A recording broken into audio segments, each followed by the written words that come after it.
দেশে একটি অস্থিরতা চলছে, কিছু নির্ধারিত বিষয়কেও অনিশ্চিত করে ফেলা হচ্ছে। তাই রাজনৈতিক দলগুলোকে ঐকমত্যের ভিত্তিতে সমাধান করার আহ্বান জানান বিএনপি মহাসচিব মির্জা ফখরুল ইসলাম আলমগীর।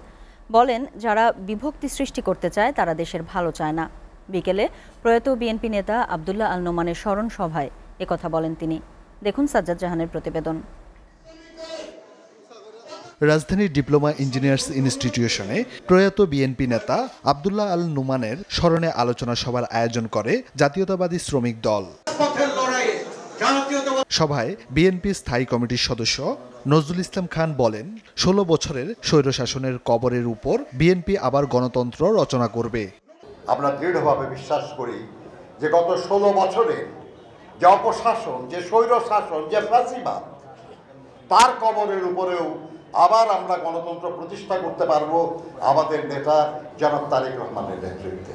এই সময় বিএনপি মহাসচিব বলেন, যারা গণতন্ত্রকামী ছাত্রনেতা জাহিদুল ইসলাম পারভেজকে হত্যা করতে পারে, গণ অভ্যুত্থানে তাদের কোনো ভূমিকা থাকতে পারে না।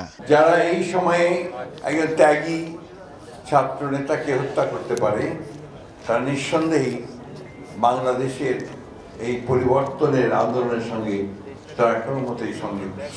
দেশে যে অস্থিরতা চলছে তা নিরসনে বিভাজন নয়, রাজনৈতিক দলগুলোকে ঐক্যতার মাধ্যমে সমাধান করার আহ্বান জানান তিনি।